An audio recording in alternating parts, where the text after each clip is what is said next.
Olá, queridos, bom dia! Quero convidar você a estudar mais uma porção da Palavra de Deus comigo, lá em Provérbios. Nós queremos hoje terminar o capítulo 19, né? Então, Provérbios 19, dos versículos 26 a 29.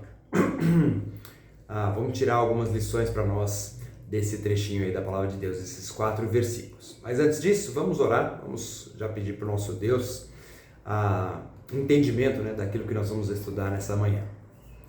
Pai querido, nós te agradecemos por mais essa manhã, te louvamos por esse dia bonito que o Senhor nos dá e queremos colocar nossas vidas em tuas mãos mais uma vez. Te pedimos para que o teu Santo Espírito nos ensine através dessa palavra que será estudada nessa manhã. Pedimos tudo isso no santo nome do Senhor Jesus. Amém. Então, queridos, Provérbios 19, 26 nos traz aí uma primeira lição. Como nos demais provérbios que a gente tem estudado, né, cada versículo tem uma lição diferente para nós. Então vamos olhar cada uma delas hoje, né?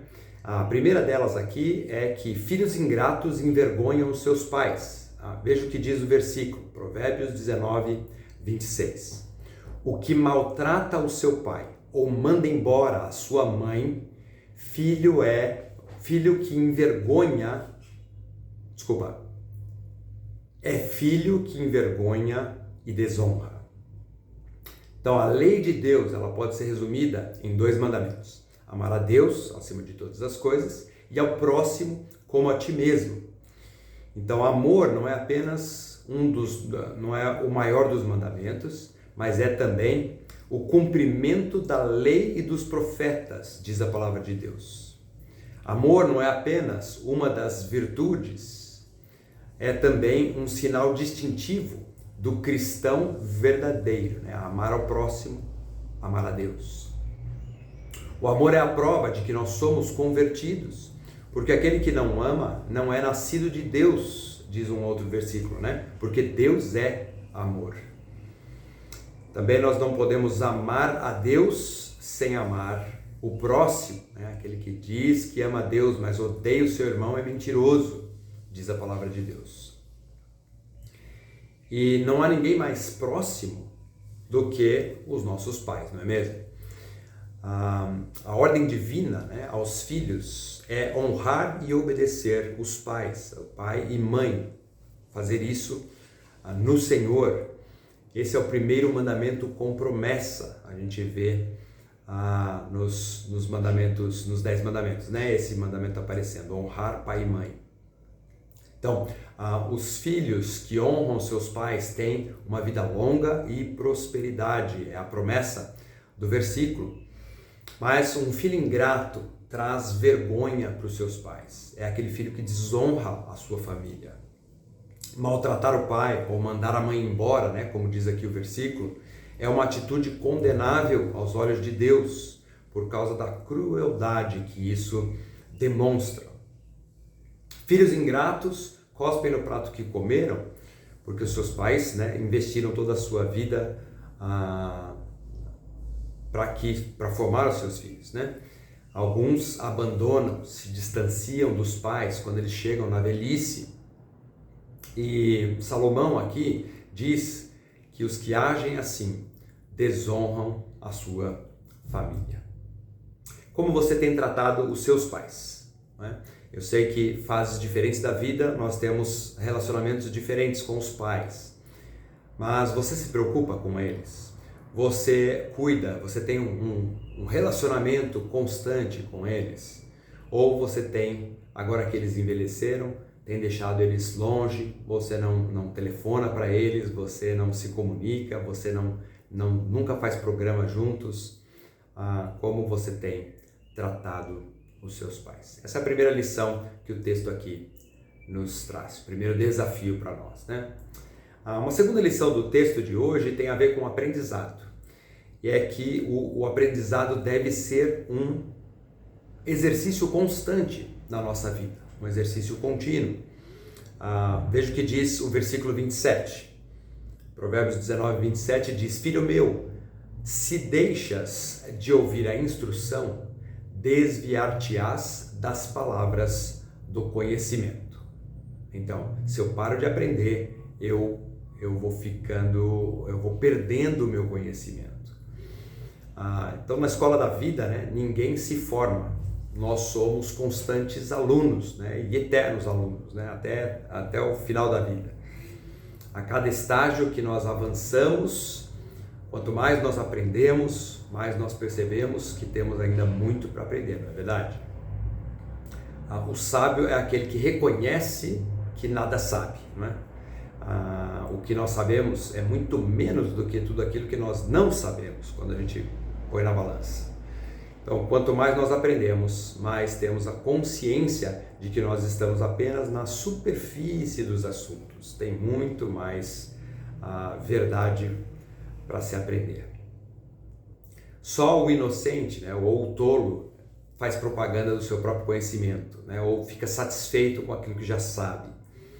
Só o insensato defende que é uma sabedoria superior ou uma sabedoria final, né, onde não se tem mais nada a aprender. Só os ignorantes pensam que não precisam estudar mais nada, né? Nossos ouvidos precisam continuar atentos à instrução, como diz Salomão aqui, e sem dúvida isso se aplica à palavra de Deus, não é? Todo tempo é um tempo de aprendizado. Aqueles que deixam de ouvir a instrução se desviam das palavras do conhecimento, aqui diz o versículo. Você já reparou, né, que quando a gente para de aprender, a gente se esquece até aquilo que a gente já sabia, né? Talvez você já estudou muitas coisas no passado, você fala, puxa, naquela época eu tinha contato com toda aquela instrução e parece que eu sabia mais, né? Esqueci já muita coisa. E isso é uma verdade, né? A palavra de Deus aqui está dizendo exatamente isso. Quem para de aprender também vai parar de ensinar, não é? Quem deixa de aprender se torna mais e mais ignorante com relação aos assuntos, né? Porque os assuntos eles mudam, até com relação à palavra de Deus se torna mais ignorante porque a gente vai também esquecendo, né, aquilo que a gente já aprendeu, se a gente de fato não continua gastando tempo com a palavra. Então o aprendizado é esse exercício contínuo, é um privilégio constante que nós temos, é algo que deve então ser cultivado e valorizado nas nossas vidas. Quando investimos no aprendizado, nós vamos colher bons frutos para as nossas vidas. Você é uma pessoa que gosta de aprender? De maneira especial, assim, como é que você se dedica para estudar e aprender a palavra de Deus? O que você fez esse ano? De leitura bíblica, tempo devocional, pense nas oportunidades, né, que você teve na igreja, na escola bíblica, nos grupos de interesse, quanto você de fato se dedicou ao conhecimento das Escrituras. E como todo final de ano a gente faz, né, pense no próximo ano, né, o que você pretende mudar, como é que você quer melhorar nesse aspecto aqui do conhecimento, né? De buscar a instrução do Senhor para a sua vida. Nós vamos ter uma série de oportunidades, né, na igreja. A gente tem desafiado a igreja, né, ano após ano, a uma leitura de todas as Escrituras ou de parte dela. Então, coloque diante de Deus, né, essa importância, né, e faça um compromisso, né, de investir mais tempo na sua própria instrução, no seu próprio conhecimento a respeito da vontade de Deus para a sua vida. Essas são perguntas que vão nos ajudar, né, a ver se de fato nós temos valorizado a instrução que vem do Senhor. Terceira lição do texto de hoje é que a testemunha corrupta pagará um alto preço. O versículo 28 diz assim: a testemunha de Belial escarnece da justiça, e a boca dos perversos devora a iniquidade. Uma testemunha corrupta num julgamento, por exemplo, né, ele interfere nas decisões ali do tribunal. São pessoas que invertem os fatos, né? Essa testemunha corrupta geralmente invertem os fatos para inocentar aqueles que são culpados ou para culpar aqueles que são inocentes. Testemunha corrupta zomba, diz aqui, né, da verdadeira justiça, distorce a verdade, manipula aquilo que é correto e, com isso, oprime aquele que é inocente. Um agente do mal, ele vai ser um instrumento a serviço da violência, né? Da injustiça. No julgamento de Jesus, por exemplo, o sinédrio judaico contratou testemunhas falsas com o propósito de condenar Jesus. Algo parecido acontece também com Estevão, né? O primeiro mártir do cristianismo, quando ele é apedrejado. Nós vamos estudar isso em Atos daqui a pouco. Então, na história da humanidade, não é? Fatos assim, eles se repetiram várias vezes, trazendo muito sofrimento e derramamento de sangue inocente, condenação de pessoas inocentes, muitas vezes. Essa testemunha corrupta, ela perverte a justiça. A boca dos perversos, é a segunda parte do versículo, né? A boca dos perversos tem fome de fazer o mal.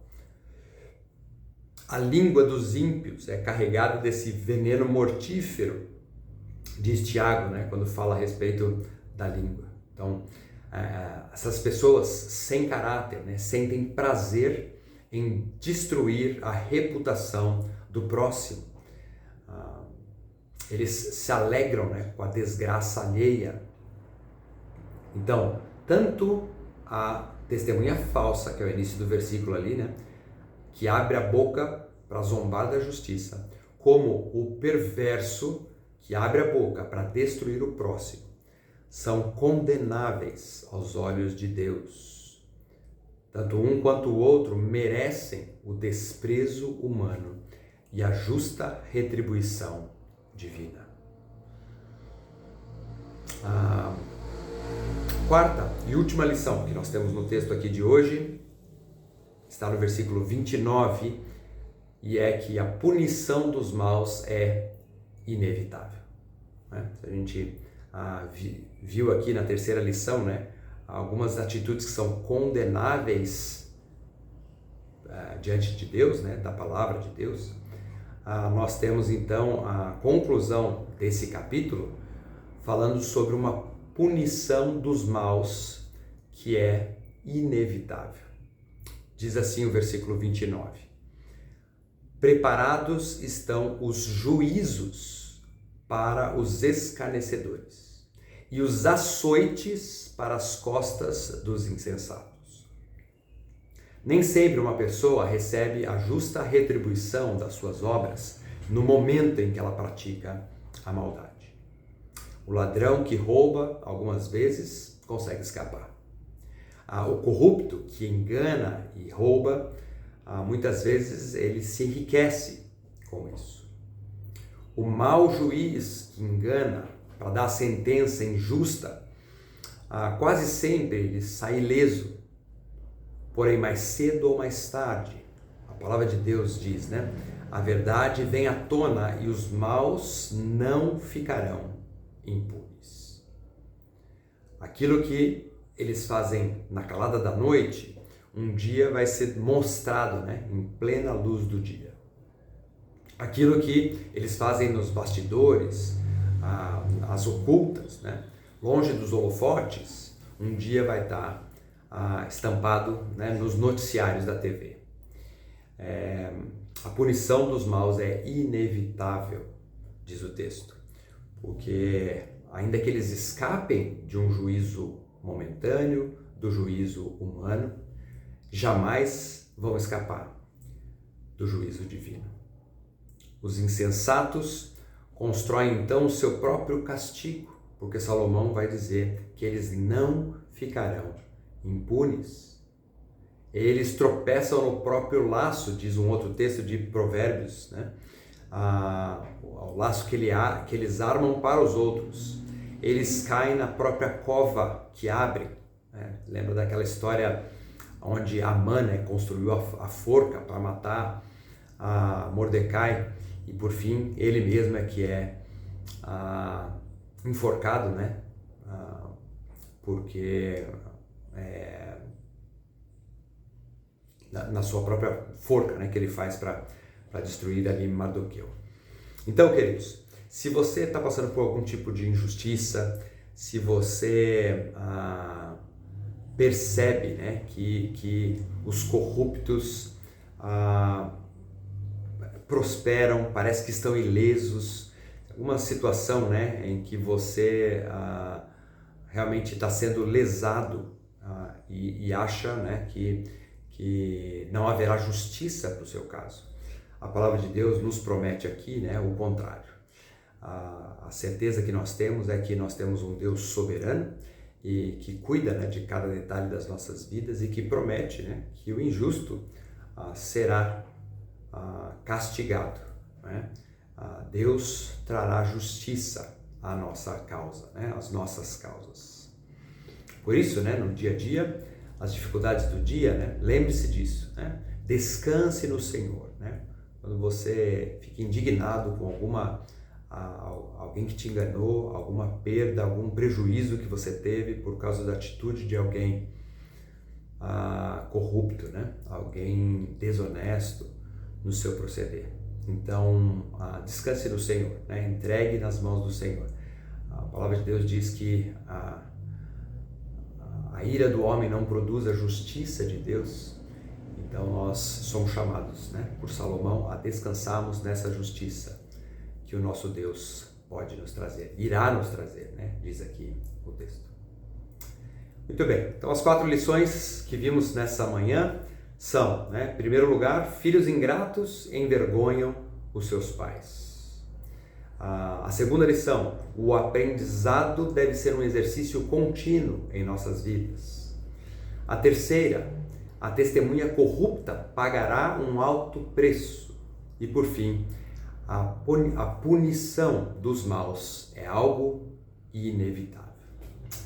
Vamos orar mais uma vez? Vamos agradecer ao nosso Deus pela sua palavra e que essas verdades possam encher nossa mente e nosso coração. Vamos orar. Pai de amor, nós te louvamos mais uma vez pela sua palavra e por essas lições que Salomão nos traz. E te pedimos, Senhor, para que o Senhor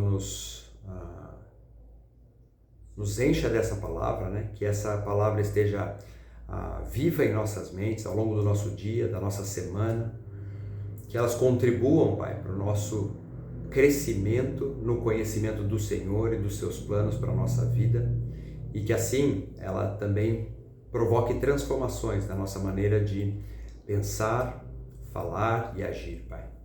Colocamos, Senhor, nosso dia nas Tuas mãos, queremos vivê-lo na Tua presença e sermos melhores testemunhas de verdadeiros seguidores de Cristo. Dá-nos um bom dia na Tua presença, é a nossa oração, no nome de Jesus. Amém. Um bom dia para todos, queridos, uma boa semana. Deus abençoe o seu dia. Até mais, um abraço.